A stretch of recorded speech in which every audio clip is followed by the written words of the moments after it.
Seeing Hua Wen Chieu rush toward the wall head first, "Don't do this!" The Earl quickly dashed forward to stop Hua Wen Chieu. Even though he knew Hua Wen Chieu was putting on an act, he still had to play along, otherwise it would seem heartless. Hua Wen Chieu seized the opportunity to hug the Earl's legs tightly, crying out passionately, "My lord, I joined the Earl's residence when I was just a teenager. I grew up under the old master's watchful eye. In this entire estate, no one is as loyal and devoted as I am. My lord, if words could prove my heart, I would cut it out right now to show you whether it is red or white." As Hua Wen Chieu spoke, he pounded his chest and stomped his feet in anguish. His message was plain. "I, Hua Wen Chieu, am so loyal and devoted, yet I am treated like this. My lord, are you trying to drive this old servant to his death?" "Get up, get up." The Earl spoke gently. "Wen Chieu, of course I trust your loyalty to the Xuanwu Earl's residence." But Hua Wen Chieu continued to kneel on the ground wailing, showing no sign of standing up. The Earl knew exactly what he was after. "Someone go to the accounts room and tell the young master to stop what he's doing." Still, Hua Wen Chieu didn't get up. Hugging the Earl's legs, he cried out passionately, "My lord, if you doubt my loyalty, if you suspect I've wronged the Earl's residence in any way, then send people to search my home. That would make everything clear." The Earl frowned. Even talking about searching his home, that would deeply disappoint and sadden everyone in the estate. Helpless, he finally said, "Go now. Tell the young master to come see me immediately." "Yes, sir." The second group of servants rushed off toward the accounts room. Only then did Hua Wen Chieu smile in satisfaction and climb up from the ground. The Earl felt a deep frustration in his heart, but could only offer comforting words. On the surface, Hua Wen Chieu was tearfully grateful, but inside he was filled with smug delight. "You, Tham Lang, such an overconfident fool, and you dare to go against me?"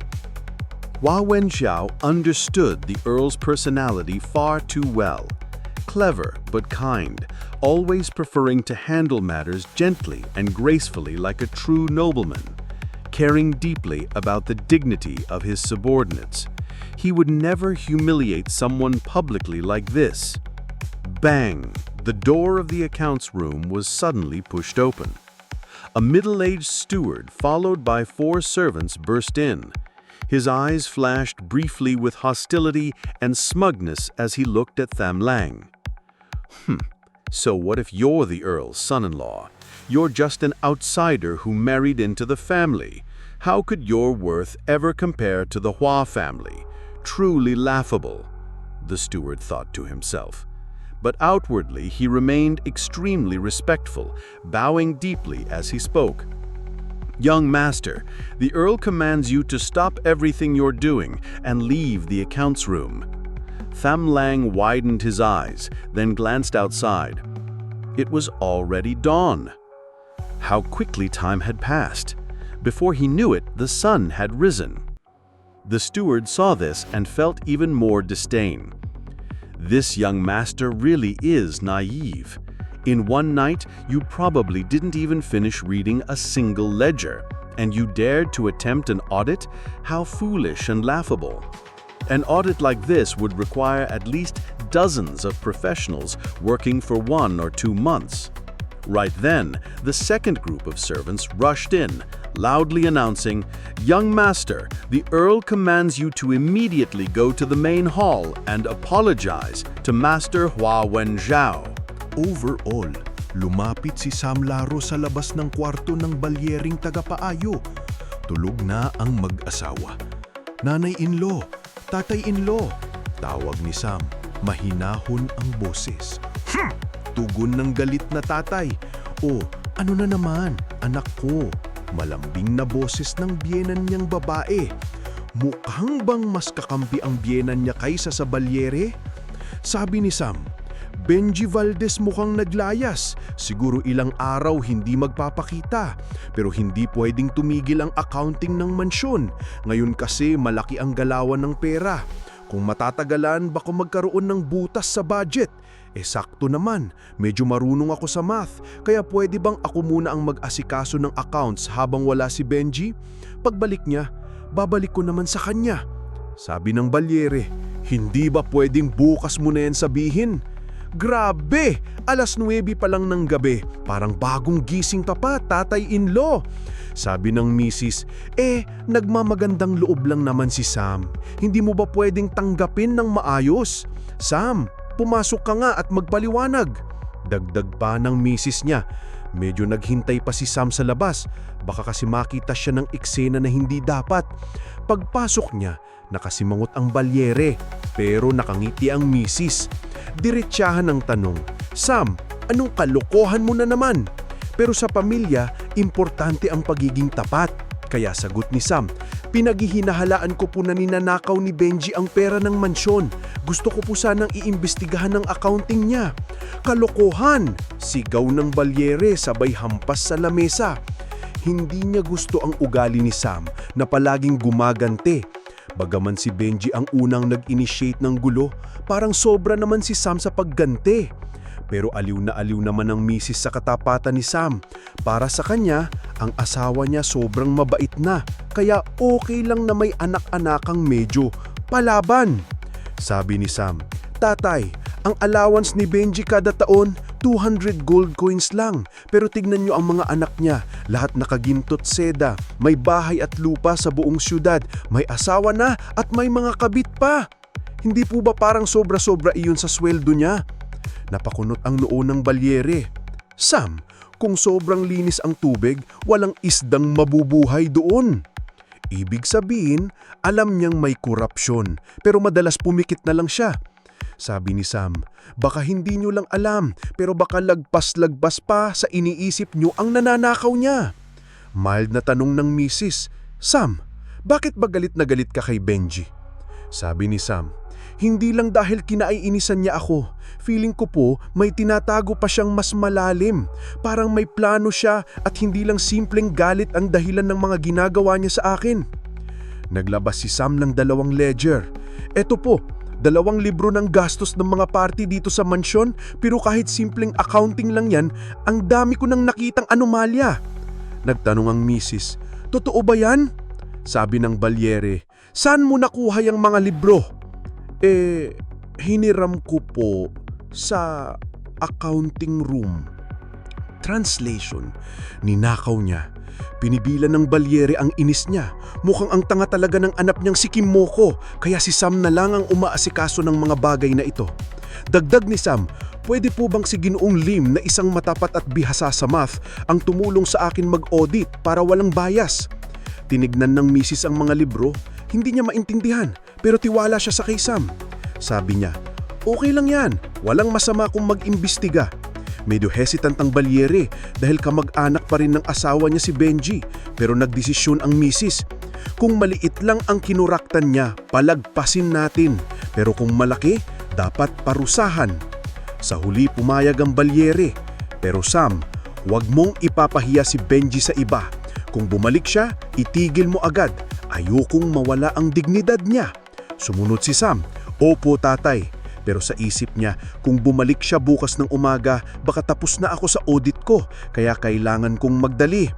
Pagkaalis ni Sam, sabi ng balyere, tignan mo nga yang si Sam, sobrang vindictive. Hindi ko alam saan niya nakuha yung ugali na yan. Ngumiti ang misis, ayoko na ngang magreklamo. At least honest siya. Mabuti na yang may prinsipyo kahit matigas ang ulo. Si Mokulan naman ng may malaking puso Irinap ng balyere. Ako, okay lang ba ako? Ngumiti ang misis. Okay ka rin naman. Kaya lang medyo luma na style mo. Samantala, sa accounting room, nagulat si Sam. Grabe, ang dami pala talaga. Libo-libong ledger ang naka-file doon. Sabi ni Lim, Mahigit 20 taon na yung mga libro. Kung iisa-isahin natin, aabutin tayo ng buwan. Pero si Sam, alam niyang wala siyang ganung oras. Kailangan niyang tapusin ngayong gabi bago pa bumalik si Benji bukas ng umaga. Sabi ni Lim, kung sinabi mo lang agad, sana napaalis natin si Benji para hindi siya nakabalik agad. Sorry po, nakalimutan ko. Sabi ni Sam, sigurado akong nagnanakaw talaga siya. Kaya lang sobrang galing niya sa accounting at kontrolado niya ang lahat ng tao dito. Nabigla si Sam nang malaman na dati nang nag-imbestiga kay Benji pero bigla na lang namatay. Mukhang may foul play. Lim, kung gusto mong malaman ng totoo, kailangan mong maging mas henyo pa sa kanya. Pero kahit ganoon, isang gabi lang, imposible. Sam, baka imposible sa ordinaryong tao pero hindi sa isang henyo. Panahon na para maramdaman nila ang bagsik ng isang tunay na henyo. Truly a genius, now despair. Tham Lang spoke coldly. Hua Wen Chieu, you decorated these accounts like a tapestry. Thousands of ledgers, countless complicated expenses and revenues, with hundreds of data entries each day. You tried to hide the truth within this mess of convoluted records. What a ridiculous idea. No matter how flashy you made the accounts, it's useless. I only needed to grasp the core financial figures, the Earl's residence's annual income and expenses. The Xuanwu Earl's residence has 4 main sources of income: grain from the fief, silk, iron from Wongjia Island, and salt. And the expenditures mainly fall into 6 categories: staff salaries, tribute taxes to the feudal lord, military expenses for 2,700 troops, lavish banquets and celebrations, daily household supplies, and construction projects on the fief. The focus of your embezzlement lies in inflating the staff salaries, fief construction projects, and daily household purchases. Of course, these were only your early embezzlement tactics. Later, your ambition grew even bigger. You extended your corruption into the military budget and the salt and iron industries. Tham Lang's voice turned colder. Year after year, the army remained about 2,700 strong, with no significant changes in the composition of infantry and cavalry. Weapons and armor costs, soldiers' salaries, all were accounted for. So why did military expenses continue to rise rapidly each year? Hua Wen Chieu's face turned pale. He shouted, "Earl, if I went mad, I don't have the authority to interfere with the private army's funds. Accusing me of embezzling military expenses is ridiculous." "You're right. You don't have the authority to steal from the military budget," Tham Lang sneered. "But every year, weapons, armor, and warhorses suffer wear and tear and must be replaced. So tell me, where did the discarded weapons and armor go?" Hua Wen Chieu replied, "Of course they were melted down and reforged." Tham Lang burst out laughing. "Then why didn't the ironworks production reflect that increase? Why did the annual output decrease instead of increase?" Tham Lang pressed further. "And another thing, salt and iron, these are the largest sources of income for the Xuanwu Earl's fief. Why has their annual output clearly declined?" Hua Wen Chieu tried to feign ignorance. "How would I know that?" Tham Lang said coldly, "Because every time salt and iron were traded, it was handled through your hands. You used countless tricks to make the reported output vanish, and then pocketed the actual salt and iron for yourself, selling them privately." "Ha ha ha!" He laughed loudly. "You have no evidence whatsoever. This is pure speculation on your part." "Evidence," Tham Lang sneered. "You were too greedy. The missing salt and iron still had to be packed in sacks, baskets, and transported by carts and ships. If the production of salt and iron really decreased, then logically, the purchases of sacks and baskets should also have dropped, but instead they increased. That's your flaw, that's your loophole." Then, Tham Lang pointed to the charts on the table and showed the Earl. "Father-in-law, the numbers on these charts are clear and straightforward. You'll understand with just one glance." When the Earl took the reports from Tham Lang, his hands trembled slightly. Although he was kind by nature, he knew how to judge people. With just one look, he could see Tham Lang's confidence and Hua Wen Chieu's hidden panic. Even without reading the reports yet, he could already make a judgment. But once he truly looked at the reports, the Earl was still deeply shaken. Tham Lang had laid out the financial data so clearly, each source of income, each expense, so transparent that even an amateur could grasp it at a glance. Even the Earl, who wasn't trained in finance, could instantly understand the whole picture.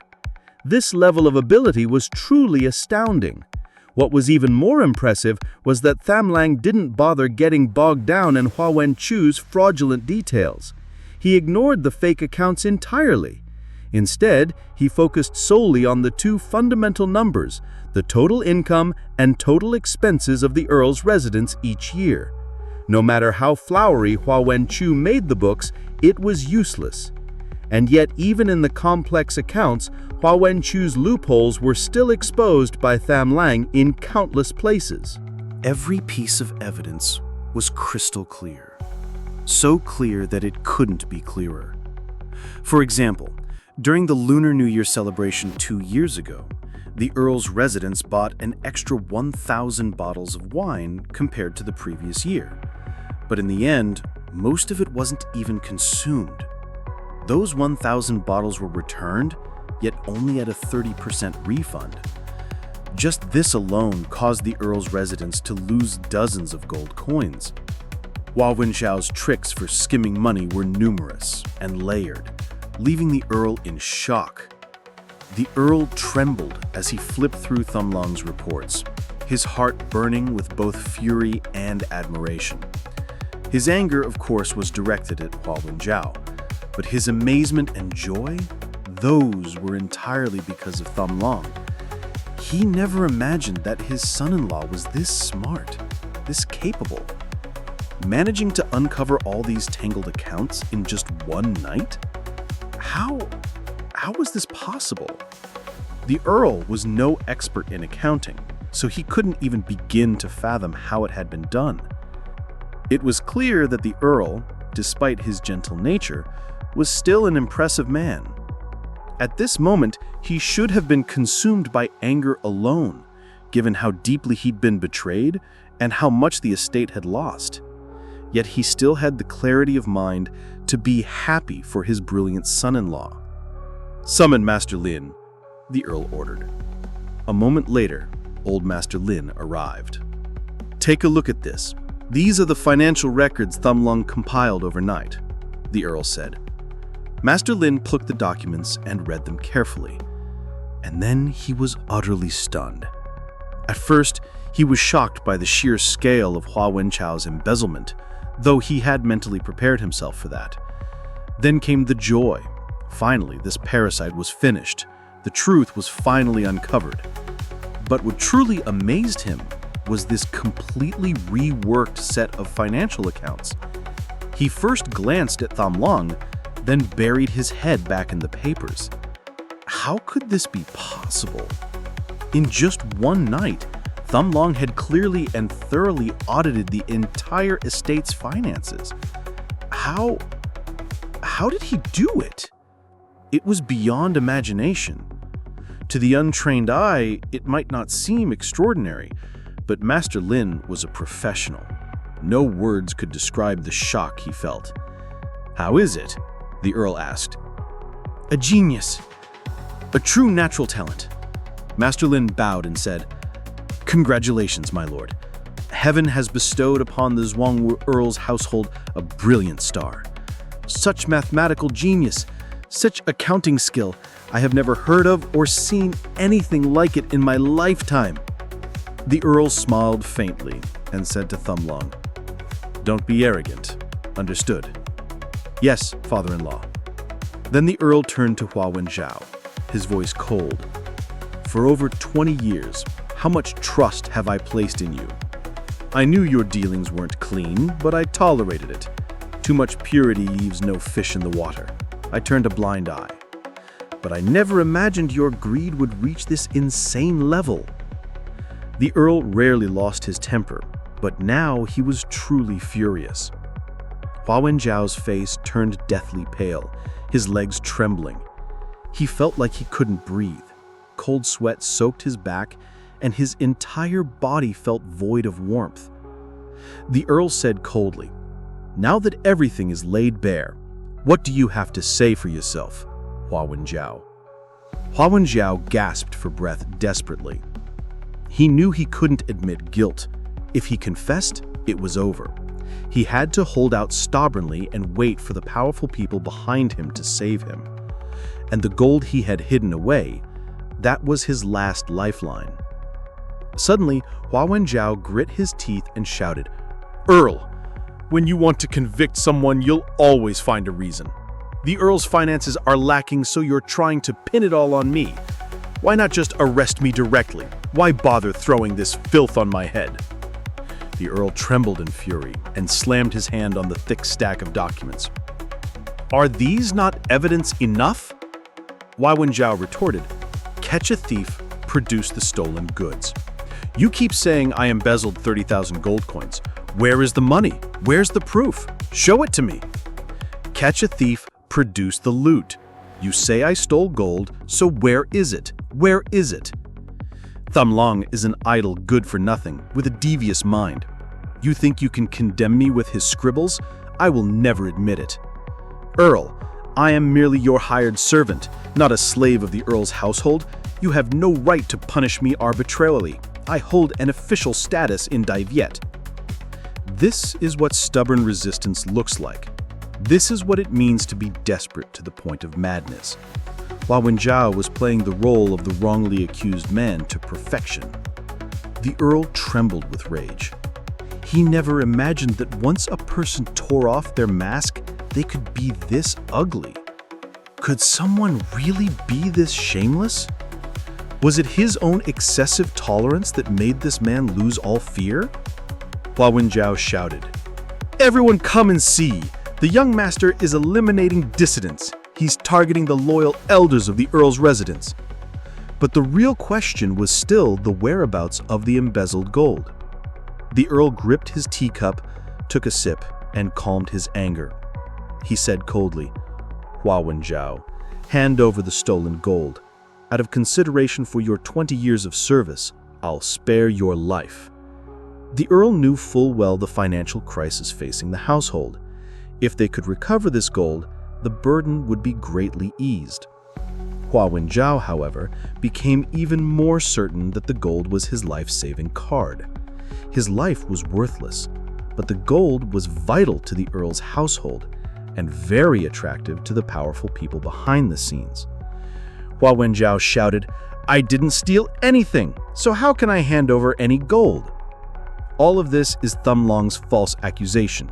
I hope the Earl sees clearly and doesn't chill the hearts of your loyal servants.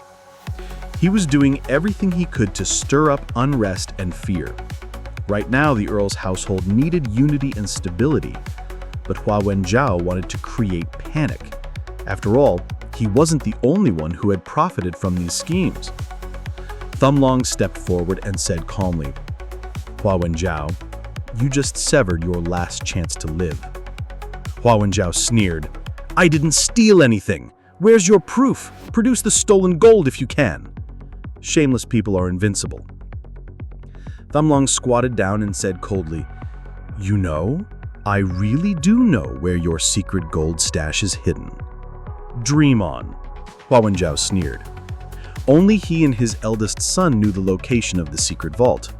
Even his wife didn't know. There was no way Tham Lang could know. Trying to bluff me? Do you think me for a 3-year-old? But then Tham Lang took out a piece of paper from his chest and handed it to the Earl.